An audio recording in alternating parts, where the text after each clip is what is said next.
against poll workers and election officials in the state of Georgia, which so often is ground zero for this kind of stuff. Can you explain what just happened in Fulton County? Yeah, Brian, it looks like the Trump administration is tripling down on election denialism, and they're trying to use a federal grand jury and, by extension, the federal judiciary to back them up on this obviously bogus attempt to get personal information from Fulton County election workers, employees, from Fulton County volunteer poll workers who, according to the reporting, number potentially in the thousands. And Brian, this subpoena comes at a time when early voting is already open in Georgia and in other states. So here is how we just learned about this.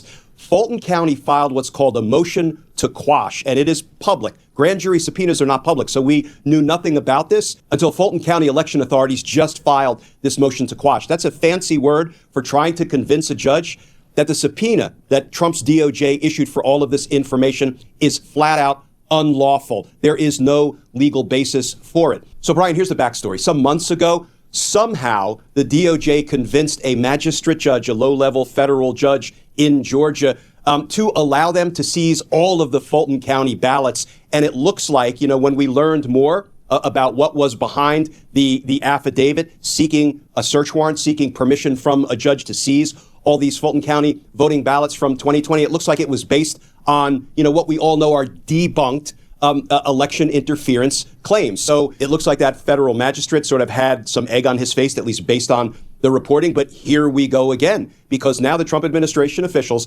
apparently issued a grand jury subpoena. And let me just tell our viewers exactly what they are seeking to force the Fulton County election officials to turn over to Trump's Department of Justice.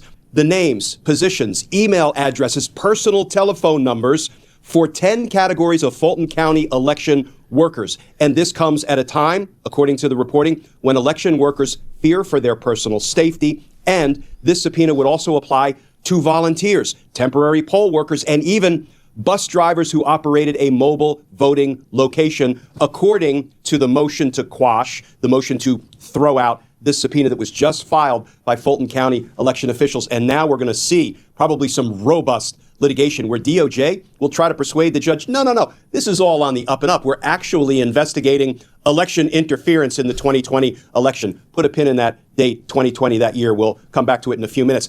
And then the Fulton County election officials will argue, no, there is absolutely no lawful basis for the grand jury to claim it is investigating criminal activity based on the election that occurred in 2020. Here's the reason I said put a pin in that. In this motion that was filed by the Fulton County election officials, they also said, oh, by the way, they can't be investigating crimes that allegedly took place, although they didn't, allegedly took place back in 2020 because the statute of limitations has run. So, there are like 2 or 3 layers of why a judge should throw out this grand jury subpoena that was issued by Donald Trump's dirty DOJ leadership. Glenn, it's so obvious here what the Trump administration is trying to do by vilifying and targeting anybody who's involved in making sure that our elections run in a free and fair manner. What do you think the hope is for the Trump administration in targeting these people, in beginning with Fulton County, in hopes that they can export this strategy across the country?